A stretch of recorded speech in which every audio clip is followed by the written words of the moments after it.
Sippers, welcome to this episode of the Tea With Me podcast with me, Shane Todd. Before we get into anything, I'm going to plug Patreon, patreon.com/Tea With Me podcast. If you like this podcast, get on the Patreon from £3 a month, right, which is the price of a tea or a coffee.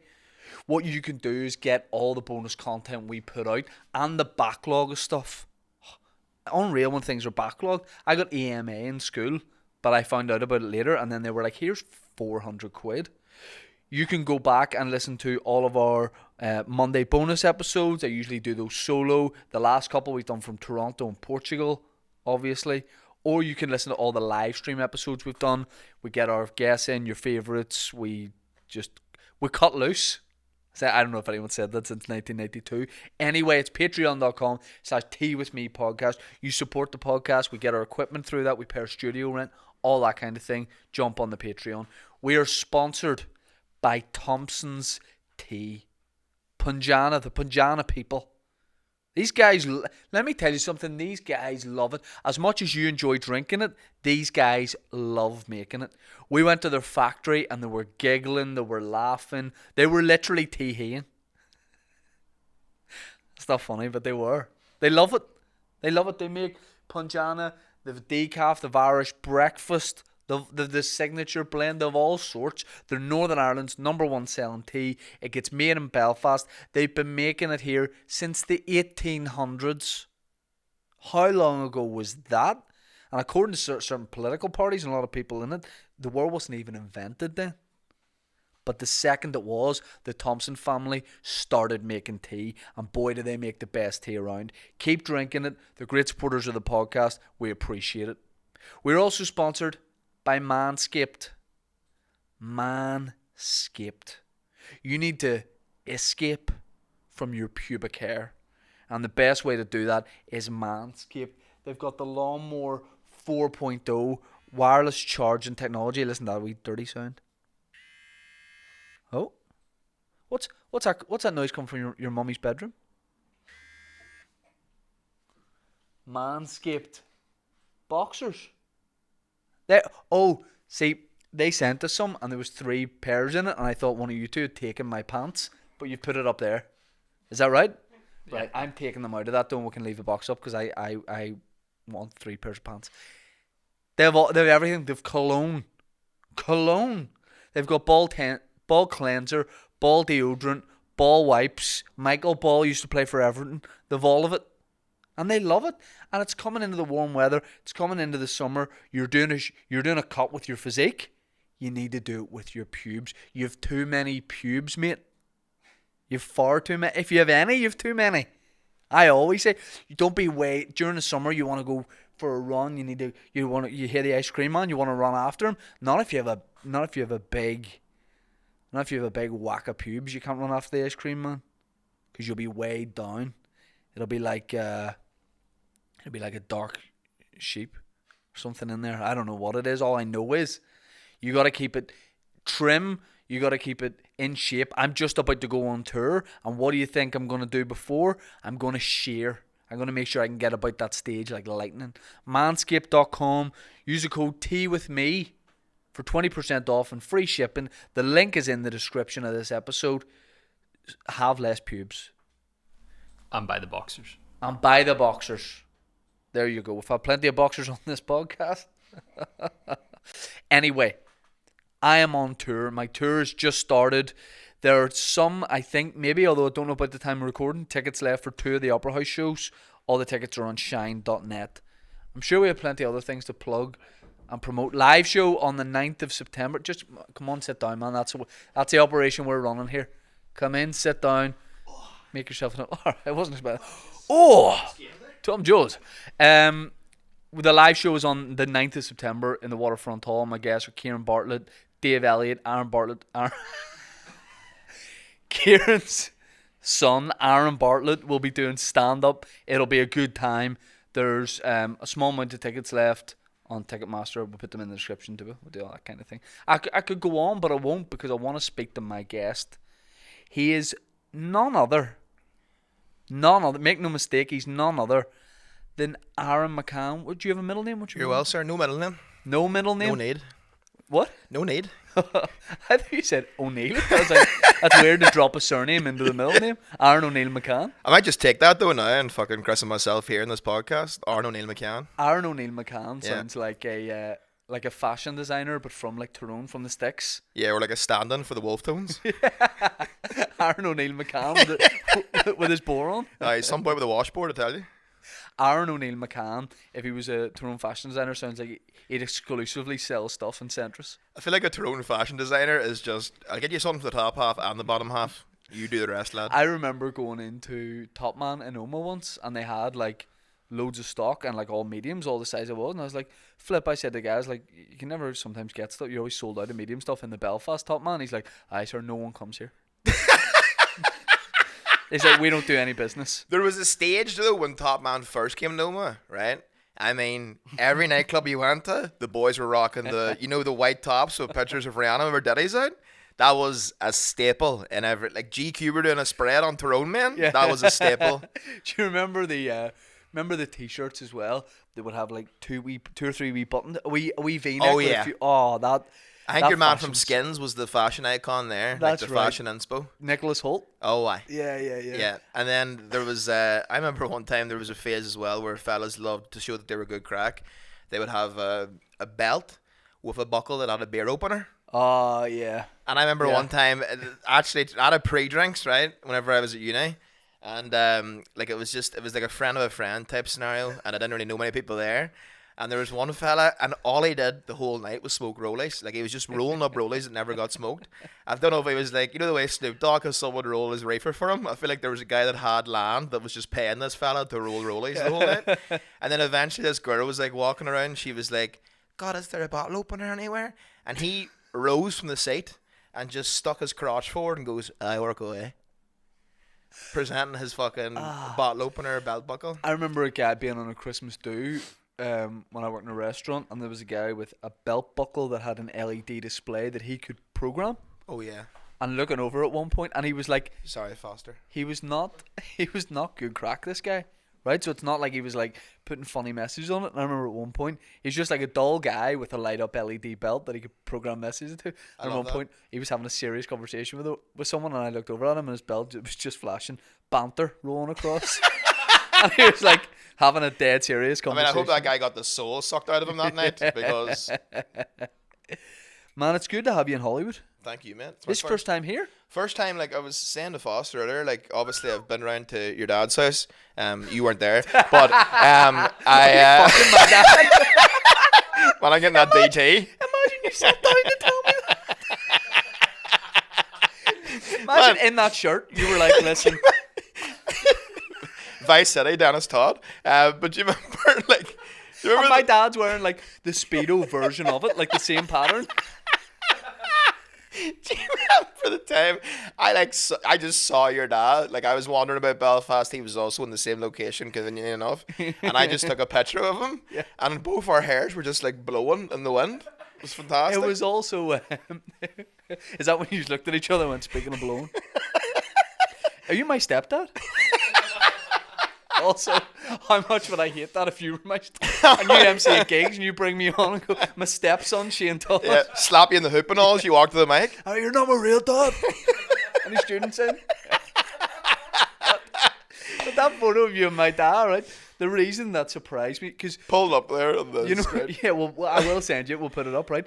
The thing is, it was like the height of COVID. You Yeah. were allowed out for an hour a day, and you and my dad were in Belfast city centre. It was like 28 days later, no one else around, and like I was like, oh, it's a photo of them. Maybe like you'll stand like here, and my dad will stand in the background. You just had each other in headlocks. You were lifting him, he was lifting you. Oh, I was embracing him. Faces touching. You know, Dennis Todd What? took up all my hours of the day. You know, Yeah. that I was allowed to get out of my house. So how long you guys been seeing each other now?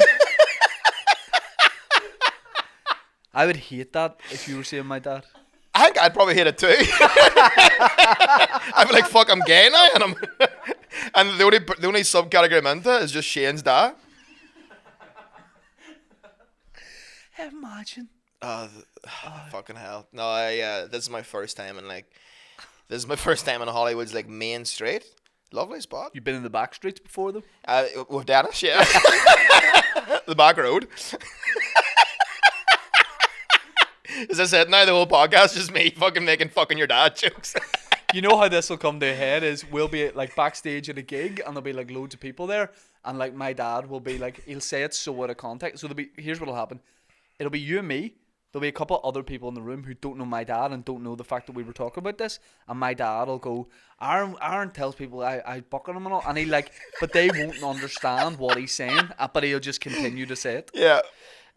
Hollywood's nice. You'll like it. You coming out for lunch with us after this? Absolutely. I love that. Absolutely. Do you drink tea?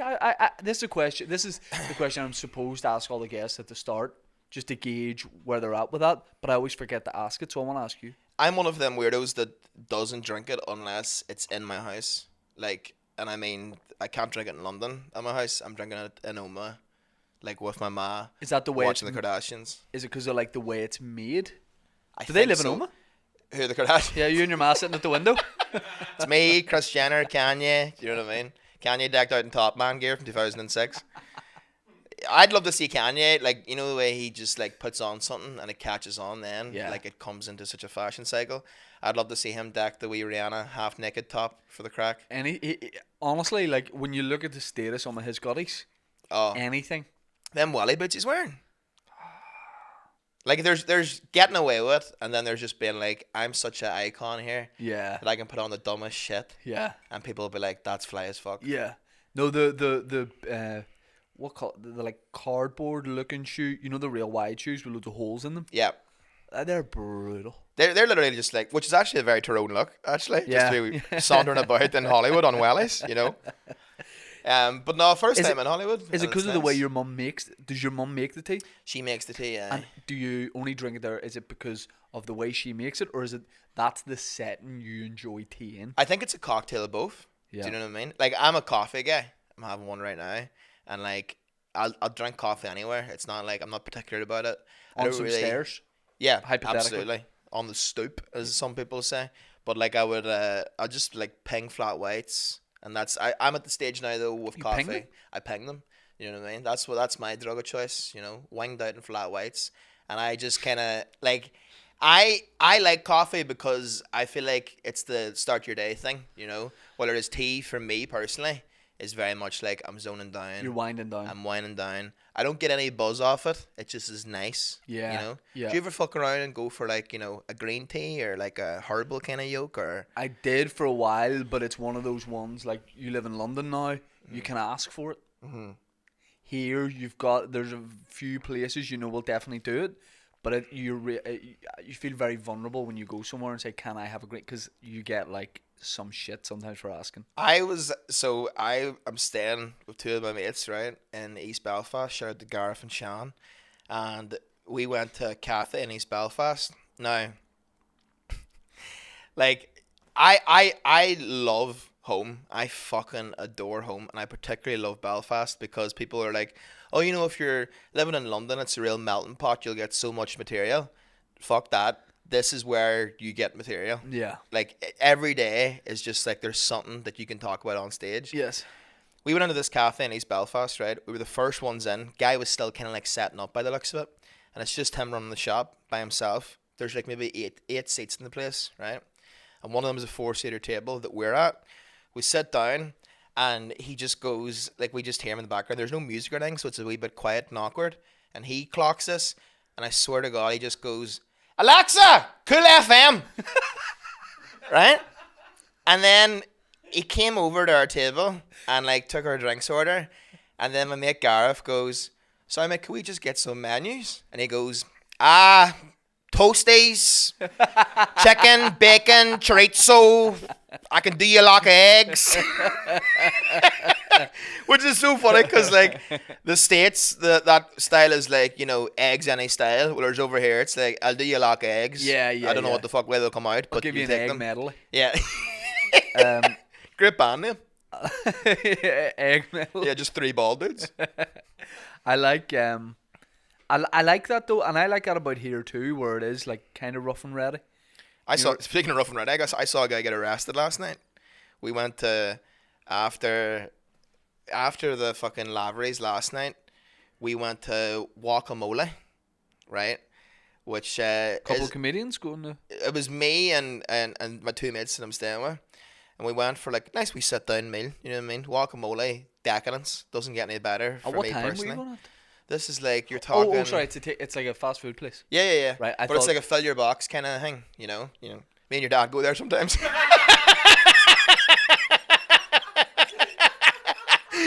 Sorry. That's the last one. I swear to God, I've got it in my system. Cobwebs on the way That's in. the last one.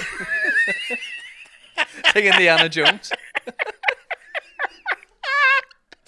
Raiders and Dennis is lost art. I found it. So, oh my God, I can't even. I'm not going to be able to look at your dad after this. So basically, we're in there, right? It's all right. And He'll be behind you anyway. but I always look back. He's so old that he can't. My dad's neck done turn. I swear that's true. Say that when I'm in the middle laughing. For fuck's sake. Oh, fuck. So, Never checked the blind spot driving in his life. I swear. He just goes. His neck done turn. His neck doesn't turn and he's missing a kneecap. That's true. That's true. Motorbike accident. Stop. So I'm not joking. Has he ever asked you to touch his kneecap? That's a bit No, serious. never. At a gig, never. He will. yeah, we're not at that stage yet. But like, oh fuck, making me laugh about your dad's motorbike accident. Oh, he had so many. He was a motorbike racer. Yeah, He had so many of them. So many accidents. stop making me laugh at that. All right. Well, my dad's dead, so yeah, that's right, fucker. So yeah, fuck you. So basically, sitting down and in the space of like, so there's a guy outside, right, and he's got a Geo t-shirt on, right, red flag, and got a chain over the top of it, right. Yeah. He's arguing with his girlfriend. He's having a bit of a domestic, but he's doing that thing, like the toxic masculinity of lads when they want to express emotions. They just grab the back of their mate's head. Yeah. He's doing that to his missus, right? And in the space of me eating, You're so true. Through thick and thin, bro, me and you. summer camp 2006, I'll never fucking forget it. And the guy's like, I wasn't there. You fucking weren't spirit, bro. Me and you, Mrs. Henderson's GCSE French class, who could fucking touch us? Let's cut our hands off, bro, right now. Prove you're my mate. Cut my head off. Fucking mates. Touch me dick. We're boys. Suck my dick as mates. I love you. Fuck, I'm a sore head already. So it's probably the vape. So anyhow, basically, I'm sitting down, right, and we're having like a fucking, like basically a chicken ball special. And the time it takes us to eat it, like we look around to be like, oh, there's a bit of drama. We turn around to see what's going on. And then I go back to eating. And then when I turn around, this guy's fully in the back of a police car. Like in the time, chicken ball special, Yeah. and he's away, right? And in the back of the car, he was doing this thing where, first of all, I feel like if me or you were to get arrested, right? Yeah. You would immediately, under the circumstances, turn into the most mannerly man in the world. Yeah. Well, there's this guy, like, put the fucking Doubled down. foot. Yeah, he doubled down. And my favorite thing that I've seen in a few videos, like online and Facebook, of people getting arrested and stuff like that, where they scream at the police officer, "I know my rights! Yeah. I know my rights!"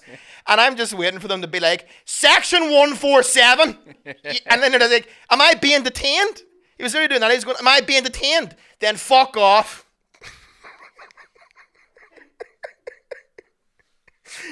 You can't handle the truth, bro. You're right. The do be like, section that, like, it's bullshit. Yeah, the guy's watched 2 seasons of Suits, and he's like, "I dare someone to fuck with me." You have nothing on me. It's like you've a glass bottle broken in your hand. Yeah, That guy's lying down with blood around his head. yeah. You have the same blood on your face. Like, you did it. You told us you did it. But yeah, it's just great to be home. Like I need to do a fucking remix I there. don't think Belfast is necessarily wilder than other cities around like the UK and Ireland. I just think it's more like condensed, the city centre. Yeah. So you see the madness a bit more. Yeah. And there's no like big skyscrapers or anything, so you see it all. Yeah. You have a view. You have a good panoramic view of the madness. Yeah, I don't know if the height of the buildings restricts your viewing of like craziness. It does. Maybe width would be more kind of the thing would restrict you. Yeah, it could be Yeah. that. Like it's not a lot of narrow buildings. Aye, so like breadth over length type. Yeah. What What did you say?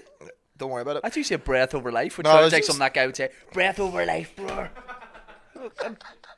Biting his lip. Thick and thin, bro, me and you. His lip fully bleeding as well. He's just met the guy that night too. It was the bartender. He started in one drink.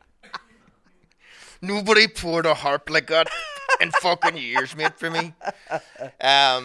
Belfast, it is wild, but I love the madness of it. Do you know what? I adore it.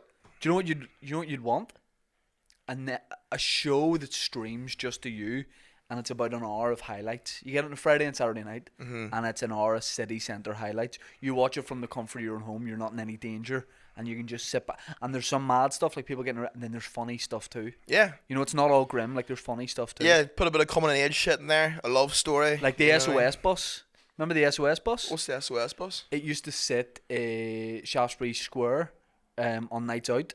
So it was like it's a charity basically, and it's like a big stationary bus, but they've got like a medical side of it as well, and they help the homeless. So they give out like rolls, or if you were too drunk, they'd put you on the bus. They'd put a like blanket around you. They'd phone whoever they needed to phone. It was class. I don't know if it's still there.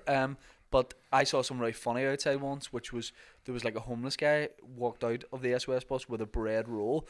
And this isn't, you know, like if you were there, this is funny, right? And it's not funny now. Right. But he put half the bread roll on his head and started saying, "I'm bread roll man," and I don't know why, but not a Let me day tell you goes by something. where I That's don't think still about funny. that. Yeah, not a day goes by where I don't think about that. I'm bread roll man, and just started walking down the Donegal Road. I was like, that's 10 out of 10. That's 10 out of 10. There used to be one of them in Cookstown as well. Like Bread roll man. there was- man, every town has their bread roll, man. You know. It's like debating the best Batman. I owe my loss there, so R.I.P. But it's like, you know, like, there used to be one in Cookstown, right? He was on a roll too.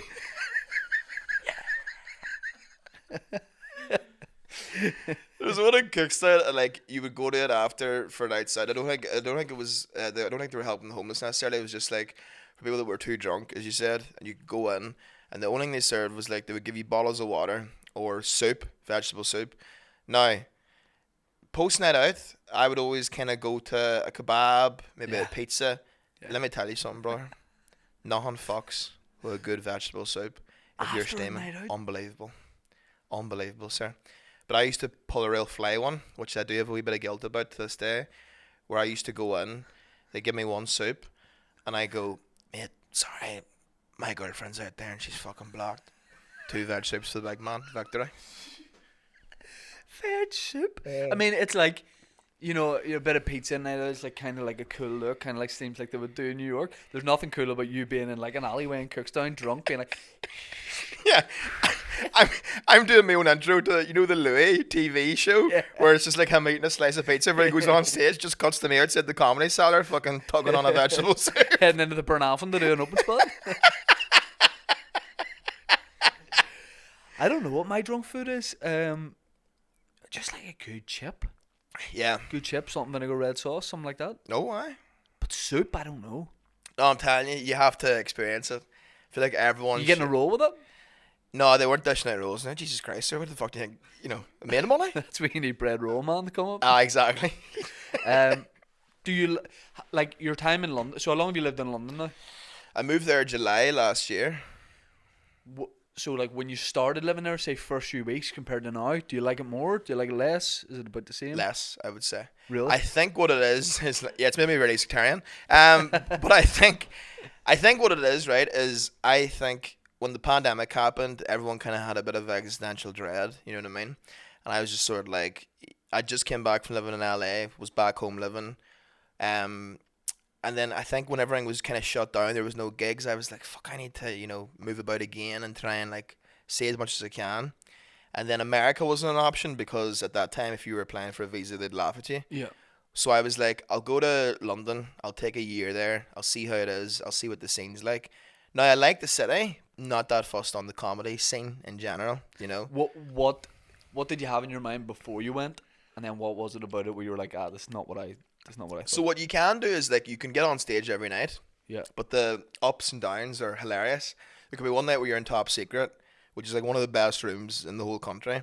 You play there, and it's like, you know, you come off stage, you think you're fucking Bill Hicks. The next night, immediate humbling. You're playing in the basement of a sushi restaurant, Right. and everyone's just eating sushi, not even looking at you. Right. So it's like a lot of that. But like, I think for me, I went on a Tinder date with a woman, and she said to me about Wait till my dad hears about this. yeah. She said about how like a city is a lot like a relationship in general, where it's like, do you actually really want to be here? Do you really want to be with this person, or are you kind of making it work for reasons of like safety or whatever, yeah. or trying to be logical about things? Yeah. So I was just like, It's a deep "Fuck." Tinder date. I know. Yeah. You were like this, oh, and then she said that.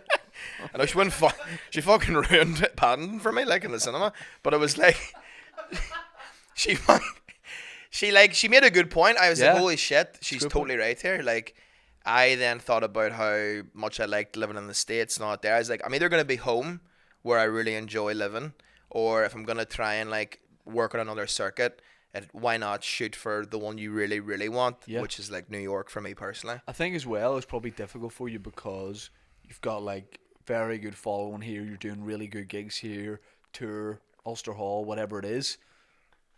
So you get accustomed to doing like a nice level of gigs. So even if it's a bit of a weird gig or a nightmare gig, it's probably like good amount of people there. Some of those people already know you, so it's gonna go all right.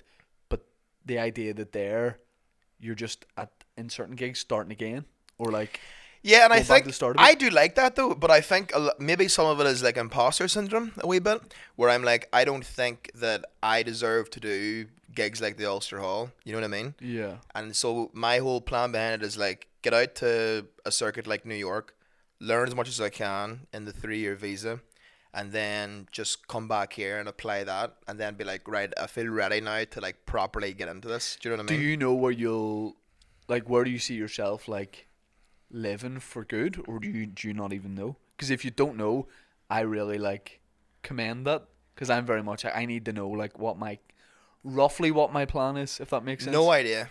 No idea. Yeah, I think that's great. I work off, like, if there's a wee thing in the back of your head that's telling you to do something, if you don't listen to that, it's just going to get louder.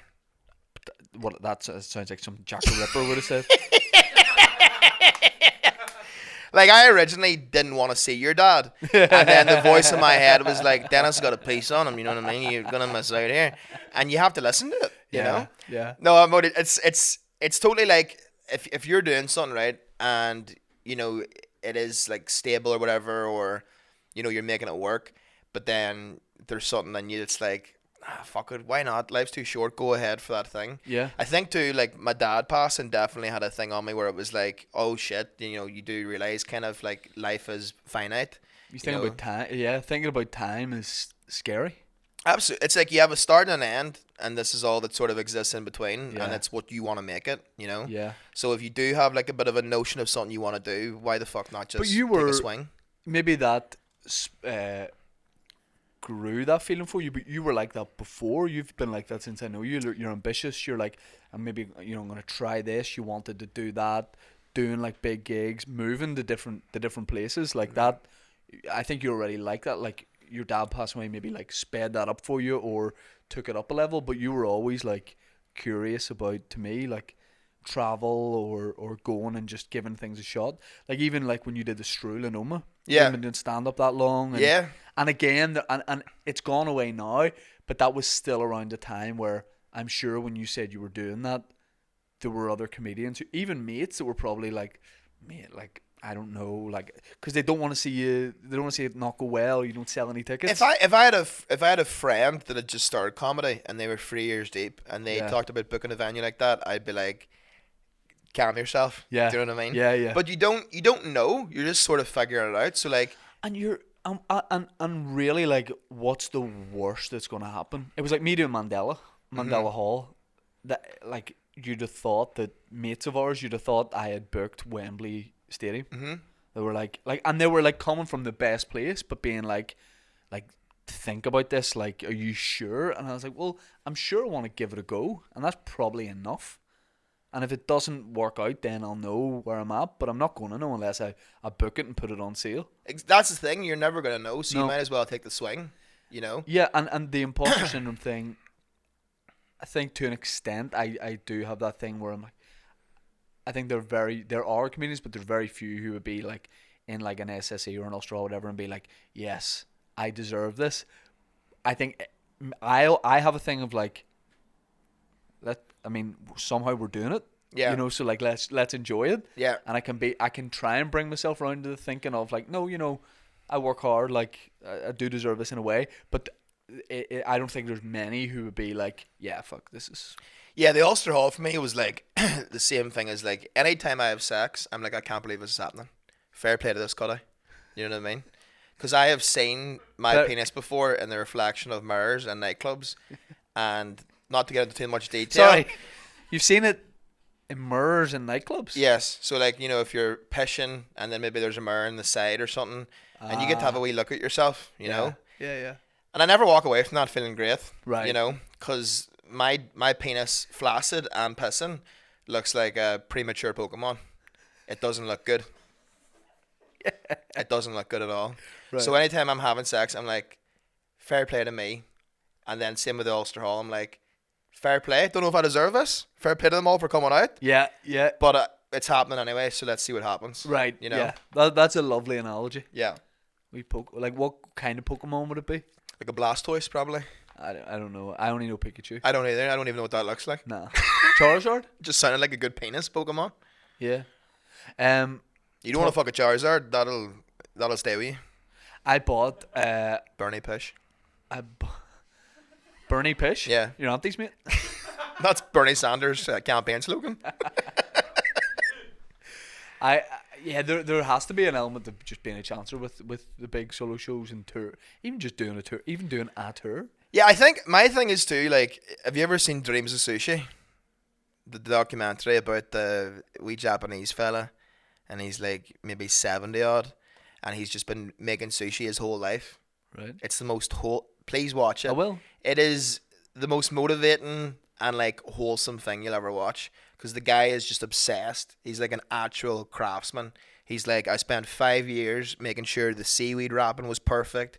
Then I moved on to the rice. Then I moved on to making sure I'm getting the best cuts of fish from the best suppliers. All this here shit, right?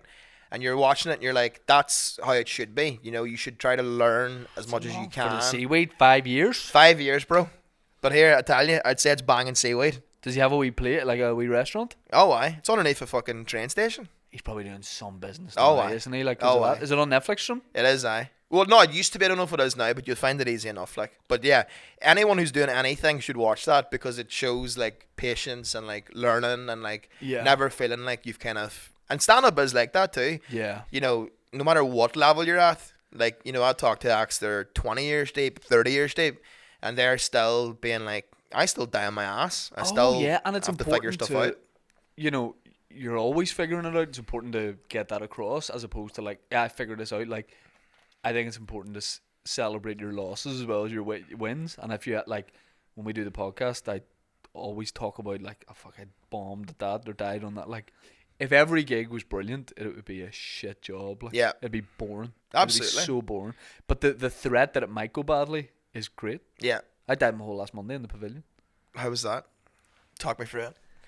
So What kind of subcategory of deaf are we talking here? it was fine. That's what the gig was. That's the worst one though. It was fine. When it's I've grand. said before, you would prefer booze, you prefer heckles, indifference, but when it's just all right, that's the worst. Yeah. It's so like meek. Yeah. You know, I was trying new stuff. I should have opened with something a bit more tested, because I wasn't sure about it and I looked like someone who was just not sure about it. Yeah. And I was forgetting to actually deliver it in like a comedy style. Yeah. It was just me saying words, and it was grand, but like it was on the drive home. I was like, fuck. Yeah. That annoyed. And I have like a long drive home, so I was just an Irish Styles new album though, so I didn't mind. Nice. Music at a sushi restaurant. I've Yeah. heard that track. Yeah. That's it really. Just At least you have a drive home. I have a bus home. Yeah. I have a 273 home. Right. Sometimes it's just me and the driver because it's the last one, and we're just sort of looking at each Chat to other, him? being like, yeah. Sometimes, yeah. I love a yarn. You flaunt those rules. I'm a front seat of the taxi kind of guy.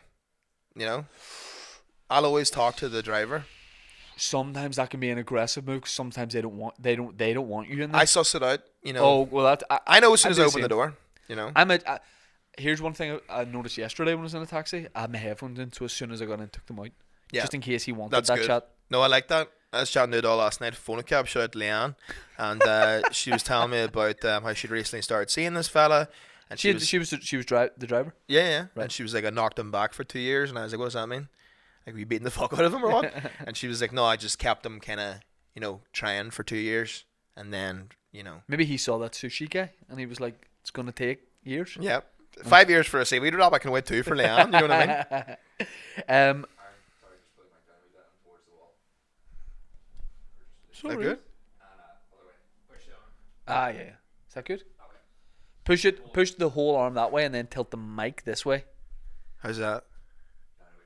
How's that? Is it good? Yeah. He's still not. He's like. You're saying that. Yeah. It's like whenever dead on, but he's not. It's like whenever I wash the dishes for my mom. Michael, you come and do it. I make sure. He's fine. I walked in Kieran's podcast the other day, and a wee tiny bit of the curtain fell down. He hated it. I Hated it hard, like. I love Kieran. He's fucking. I'm glad to see him fucking get his dues because he deserves it. Like, he's so fucking funny. Yeah, it's just a brilliant, and it must be nice for you to be able to like dip back into things here. Yeah, absolutely. And every time you probably see it's elevated a bit more. It's bigger, and you can come in, do your own shows. But like, have you even in the last year, have you noticed like since being in London, do you think the scene here is growing and growing? I left in the boom. Yeah. You cunts are fucking killing it. It's like the California Gold Rush. As soon as the first wee nugget was what you're like, I'm away to Hong Kong. I'll be in that sushi restaurant looking at you boys selling out like theatre tours. I'm like, what the fuck am I doing here? Fuck the craft. Fuck the craft. Fuck the seaweed wrapping. Get me back. Get some coin in the fuck. No, it's I also said too by accident, Kieran, it's good to see him get his dues. Yeah. He has acquired an army. The Goblin King actually has a very dark sort of undertone to it. That's true. That's true. And do you know what the funny thing about this thing we've created with Kieran, like love and money and all that kind of thing? If he leans into that, it's funny and it gets him money. I literally said that to him last night. Because the more money he makes, the funnier we all find it. So he's like, okay, I'll do a raffle at my show. Yeah. And people are like, that's so funny, you're doing a raffle. Guy's walking out with duffel bags of money, like. Yeah, people are probably opening emails to him being like, Kieran Coin, got a wee number for you here. Yeah, he's like, oh, Joe, it'll be funny. Like, he's like, we're going to do a prank. Everyone, here's my PayPal. Send me 50 quid for, and everyone's like, Kieran loves money. He's cleaning up. Yeah, he's doing fucking great. He's cleaning up. He like resets rooms like no other. Yeah. Do you do you ever have like London comedians like say to you about the scene? Like, do people know about this over here? It's funny because you go over to somewhere like London, right? And first couple of gigs, every time I had a bunch of comedians come up to me afterwards, and they're like, "Where have you been?" And I'm like, "Don't you fucking worry about it." But I'd be like, "You did it." Yeah, on their lips. Yeah. No, but I'd be like, it blows your mind because I genuinely do think if we're talking pound for pound, this is the best circuit. It's unquestionable. I think so. Because like obviously the likes of New York and the likes of London, they've got fucking the top 1% of comics. Yeah. But they also have a lot of shit. Yeah. And also there's a lot of fucking people there. So if you're talking the population size of this country with the comedic talent that we have, without a shadow of a doubt. I agree. Without a shadow of a doubt. I agree, because when you go to like the good comedy nights here, even if, and we can all be that on a certain night, even like the person who has the weakest set, it's still nowhere near. Even if you go to the Comedy Store in LA, the weakest set here would fit. Could fit in there. Yeah. Even of course you've got like arena acts and stuff, but like sometimes we'll be like, oh, I had a bad one there, and other comedians will watch it and go, it was great. Yeah. But like the bar here is so high now. It's ridiculous. Like, and if you go on show, like people will say to me afterwards, like, "Oh, is there any other comics kind of Northern Ireland?" And I'm like, and then they There's follow. 20. There's 20. They follow me on Instagram, right? And I'll not say anything about what I'm doing over here. Yeah. And then I'll see comedians that I'm friends with in London follow me on Instagram, and I'm like, oh, I'm just going home for the weekend to do a lot of gigs. Yeah. And it's fucking the Telegraph building would get us Yeah. in a live podcast, and they're like, what the fuck is going on over there? Yeah. Like, they can't understand it. Yeah. And neither can I, in a way. I think just it's like, let's just keep doing it and don't be saying anything. yeah, You know? yeah. It's like, just keep doing it until they say. Like, I think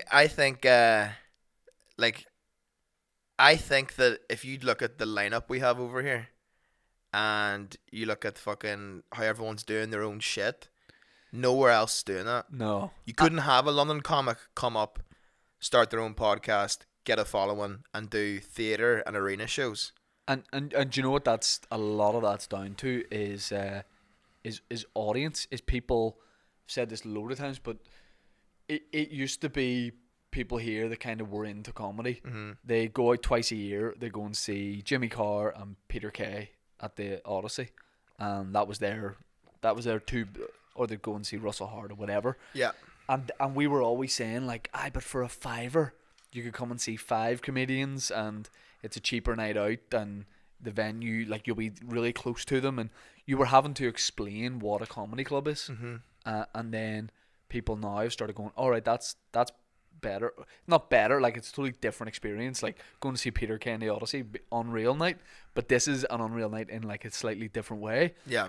So people here are supporting their own. Yeah. And that's the thing that doesn't happen in other cities. Liverpool do it, maybe Glasgow. Yeah.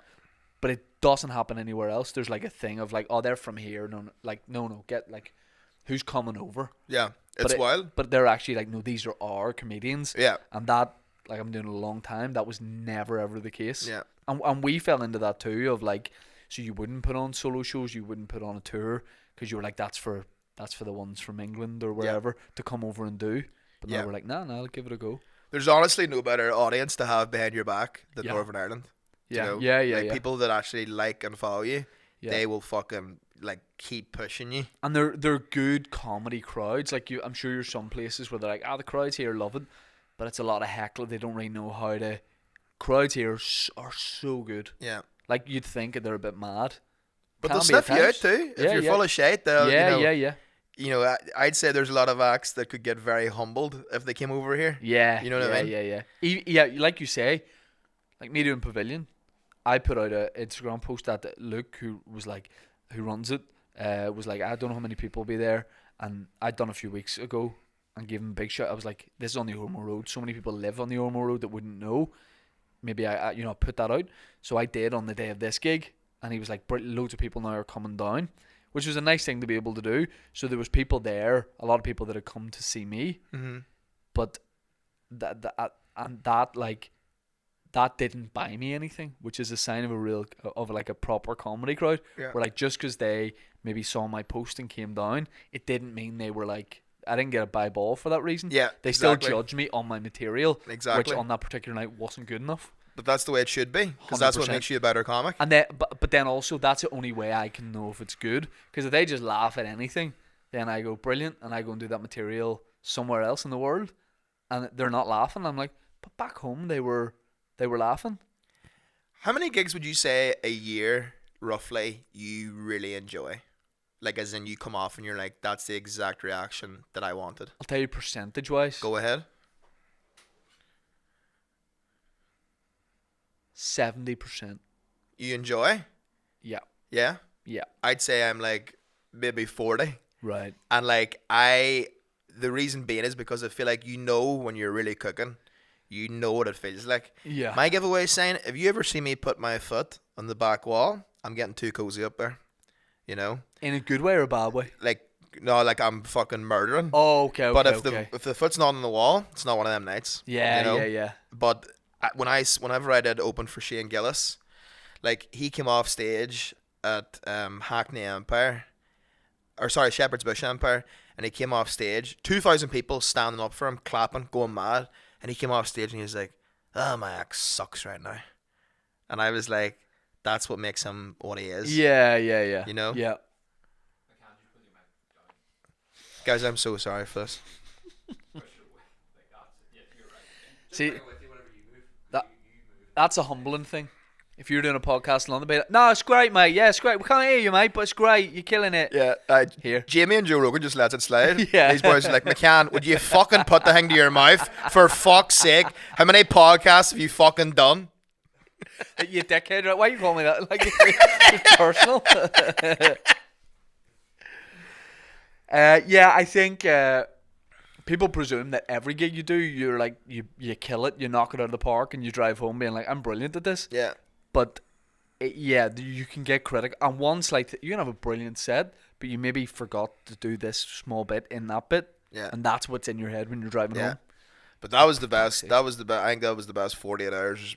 One of them anyway. Top 5. Watch Mojo's top 5 48 hours of my life. Well, that was opening for Shane Gillis. Because that's what we want to do. Is you were like going from one day and you do another. Yeah. Rushing about. That's what. Bro, they put me in a fucking BMW on the way to the other gig. Oh, I thought you meant like for the night. Like me. What's a hotel? Like it's 5 series for? Do you want to hear how much of a tramp I am? Right. So I was like. This was like bucket list shit for me, right? Shane's one of my favourite acts. I definitely downplayed how much of a fan I was of him, trying to be cool. Isolate that and make that the promo clip. Like he walked into the green room, I was like, alright mate. Yeah. Good numbers out there tonight. You're like, good, yeah. It was a good turnout there tonight. You're like, fuck, I couldn't be fucked with. Yeah. Paul Cheddar's asking me to open for them. I don't know if I was gonna take him up on it, but I know I was like, your first turnover here, might as well come down and support talent. Fair play to you anyway. Yeah. And like I was kind of having that cadence, Yeah. And like with a few jars in me, I soon let that slip. Yeah. But I just had the best fucking time. Love that. Because I was like, this is for me, like bucket list shit. I was like, I'm gonna book myself a nice hotel. Anytime I've ever gigged in Dublin before, I stay in a hostel. Last time I stayed over there, stayed in a hostel, 30 people. There was one guy, he went around each person in the room and he goes, folks, I hope you don't mind, but I kind of have this thing, I have really bad tinnitus. And so when I go to bed, I just like to put on like a wee kind of background music. I hope it doesn't bother anybody in the room. That was my first thought. I was like, mate, if you have this thing, right? Because I also have tinnitus, right? Do you? Yeah, I do. All right, mate, I believe you. Fucking gonna hit me. I fucking hear ringing in my head, mate. I think there's a wee steam horn in the distance. It never fucking stops. So I was thinking in my headphones, but I was like, who the fuck am I to tell this guy? I was like, yeah, mate, don't worry about it, right? What do you think you put on in the middle of the night? Like classical music or something like. I come into the hostel, 12:30 at night, 10 hours of cafe background noise. Everyone's sleeping. And just like faint noises of like, the barista fucking switching the thing to get the coffee out. And I was like, this would drive, like this guy's going to shoot up the hostel, This guy's a fucking serial killer. And I have to get in the top bunk. He was my bunk buddy too. Here's what I've said about hostels. People that stay in hostels, murder fans. You must watch documentary of people getting murdered and go, oh, I fancy a bit of that. Let me stay in a hostel. Let me roll the dice with these strangers. I love how much girls love murder. Just love, like, see nowadays, yeah. any wee story about someone getting fucking shanked to death, a girl will be listening to it while she's baking. Pop a wee podcast. Like, I pop a podcast on my way to work. Oh, what are you listening to? Like, is it the Chris Ramsey's one or something, or like a wee lifestyle one? She's like, no, it's a guy who got his head caved in the subway station. They cut out the children's eyes, and she's there making like cookie dough, doing Zumba to it. I've never done Zumba. I don't know what to do. I imagine it is. They do that. That's gay porn.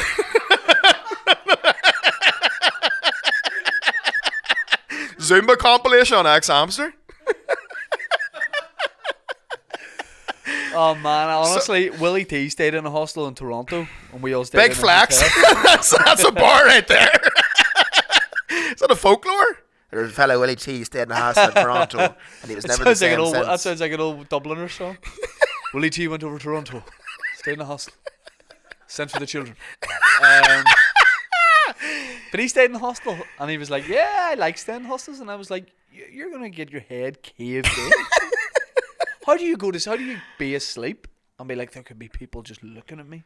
Well, I can't talk because I lived in a house with 40 people. That's right, in LA. Yeah. But you had your own, you had your own wee curtain and all. See that? Oh, that's all right. Oh, you had your own curtain. Oh, it's all right. Man, the curtain makes a difference. You know what I mean? But you know what people can do to curtains? Open them Yeah. and murder you. You think?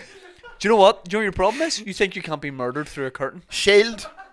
Night night. Dead. Brick. No, Ted Bundy. I'm going for sleepies. Ted walked away because the young man had his curtain closed. Guy with a machete looks at your curtain like, how the fuck that?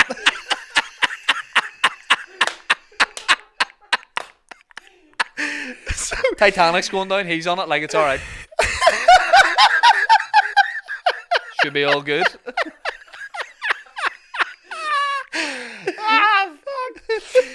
If they just had a real big curtain, they could have stopped 9/11, you know? the plane. The First class business. They'd be like, well, fuck, we're not crashing this thing. Take hard left. Fucking Janine closed him. Guy's like, guy's just awkwardly standing in the aisle. But if they The did have trolley a cart's curtain, coming down. if they did have a curtain, can you imagine how much of an even bigger field day conspiracy theorists would have? They're like, Yeah. mate, that curtain was George Bush, you know? Nobody talks about it. There's nothing worse than needing to piss mid-flight and the cart is coming down the aisle. Yeah. I when we were flying over to Toronto, I got up from my seat, walked to the back to where the toilets are. The cart was like 5 rows in front of me. There's about another 30 between me and that and the toilet. And I said, girl, I was like, she goes, are you okay? I was like, I'm just looking to go to the toilet. I said, do you want, like, are you okay to back it up Yeah. to like Oh, the toilets shit, area alright. and then I can walk out? What are you, Little John? And she goes, no. And I was like, all right. And I just stand there the whole time. Last time, this is actually unlocked a suppressed memory. The last time I flew to New York, like the cart's coming down, but I'm fully out. I'm asleep. So I take the gamble. Sometimes I'm like, listen, the sleep's more valuable to me than whatever the fuck they're dishing out, right? Agreed. So I'll take the sleep, right? Yeah. I woke up. I don't know. I hope this doesn't start like a row or something. I get like a tweet from fucking American Airlines. This woman, right, woke me up, but she hit me like a dunt, like a half dunt almost, or that's what it felt like. Like it didn't feel like a friendly tap of like, sir. She's Like it was like a wee fucking, like it was almost like she turned around. She was like, get this fuck, and she fucking full on like. And I woke up as if that's fuming. the only way she can get through to. I woke up fuming, and then she put a focaccia in my hand, and I forgot all about it. And I was like, here, whatever you had to do. But I want to tell you about so the hostel situation, right? I was like, fuck it, this is a big gig for me personally. I'm gonna book myself a nice hotel. Yeah. Right now, my mate Dom hooked it up because his cousin works at this hotel. I think it's the Maison in Dublin. Right. So I get a room in there, right? And it's the nicest place I've ever stayed in my life. Like there's a pool and shit in there. That's my caliber for nice. I'm like, there's a pool here. I can go into it. I was walking about and all being like, is that extra? I don't want to get fucking duped here. You know? Yeah. Like, no, work away. The tiles and all too. What? They smell a mint. Yeah. Class. So I go up to the room, right? You're like Kevin McAllister in Home Alone. Literally, that was it. And I go up to the room, right? And I open up the door, and I'm used to like an E-tap layout. The bed's touching the wall, right? I wouldn't know. Yeah. So I get in there, and there's like bottles of gin, like crisps, chocolate. There's a bottle of Jack Daniels in the bed, tucked into the bed, right? Like a wee baby? And I was like, Dom hooked me up.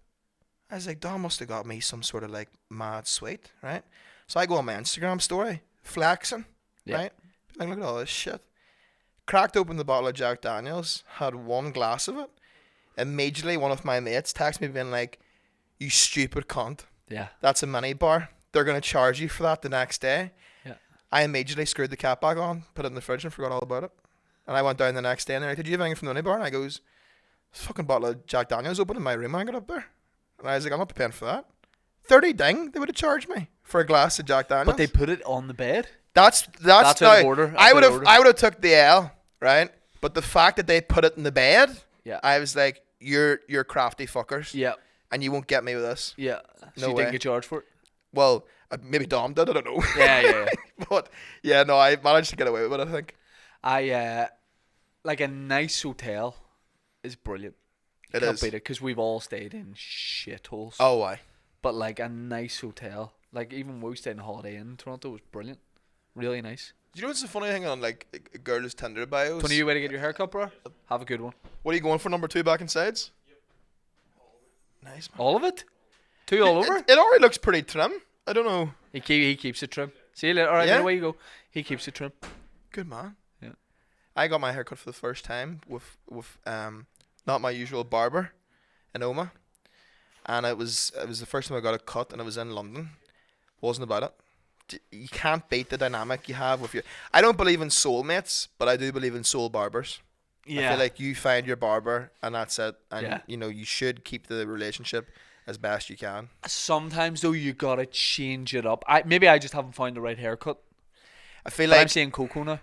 what's that? I go see Coco now. What do you mean? I go see Coco now. Is this like a dogging terminology or what is this? No, it's Coco. Coco's over down the road. Is this the hairdresser? Yeah. Oh, okay, right, okay. You go I see didn't know. Coco. Right, Do so you want to you're. go see Coco? I'll go see Coco. Do you want to see Coco? I feel like I could. Yeah, I could go see Coco. Yeah, Today? today. You hook it up with Coco. I can see what he has because he's way up here. But what were we saying? Sorry about the guy. His own app. Coco has an app, yeah. Fair Buxton. It's not like Coco's app. The app's not. It's not Coco's. He's just on an app. Yeah, but the barber that I had in London already like too over familiar. Right. He was talking about his days that he used to be in the army, and then was talking about all the pranks they'd play on each other, and immediately just showed me a video of like some guy with his dick out, like teabagging one of the other boys, and I was just like, "Nick, can you just cut my hair, Yeah. please?" All those kind of pranks go that way. Yeah, why are you dragging me into this sexual assault? Yeah. You know, It's like did someone let her up there? that's like all those like rugby pranks. You used to have the nerve to talk to me about the mic, and you're in the corner yiting, Yeah. yiting and rifting, fucking Tokyo Rift over there.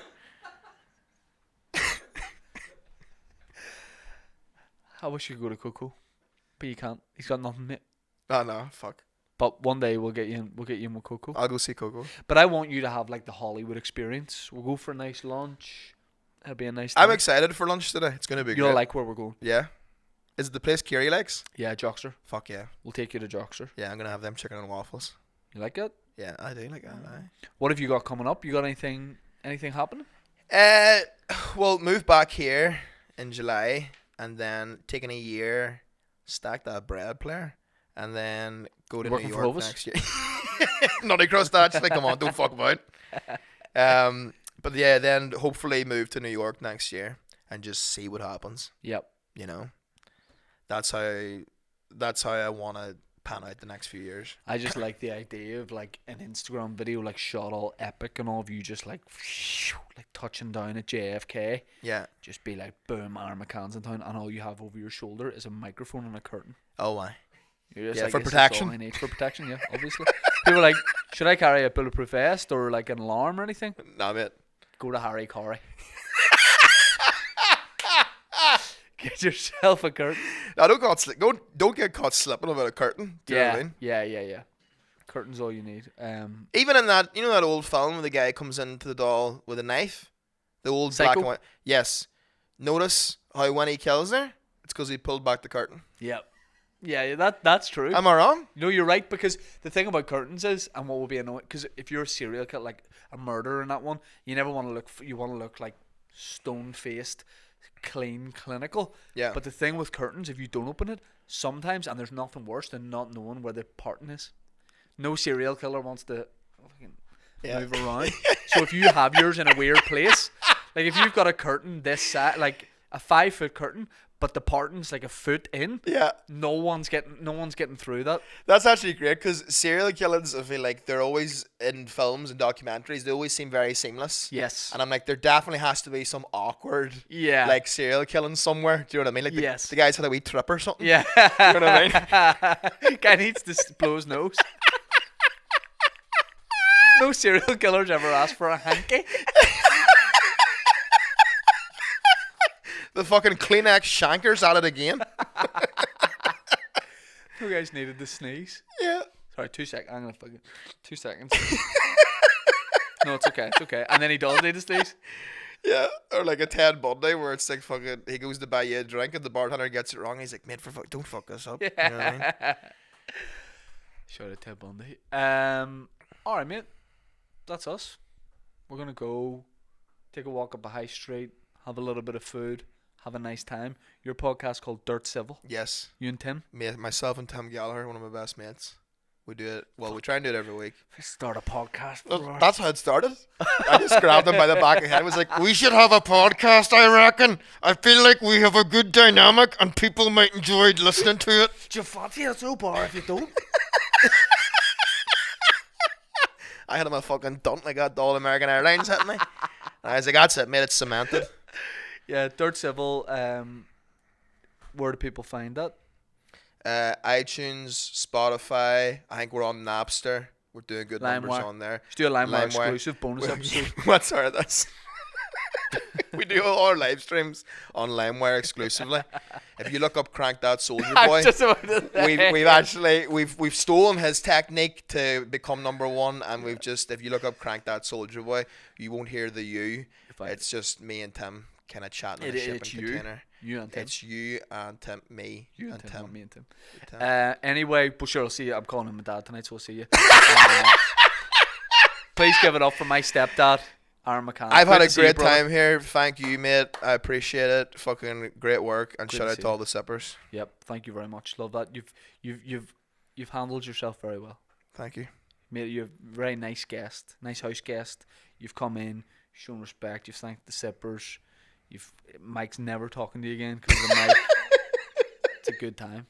But no, your shirt's lovely. I appreciate it. You're a nice man. I never knew you were a big Budapest guy, but it's good to see you rapping. Budapest Festival.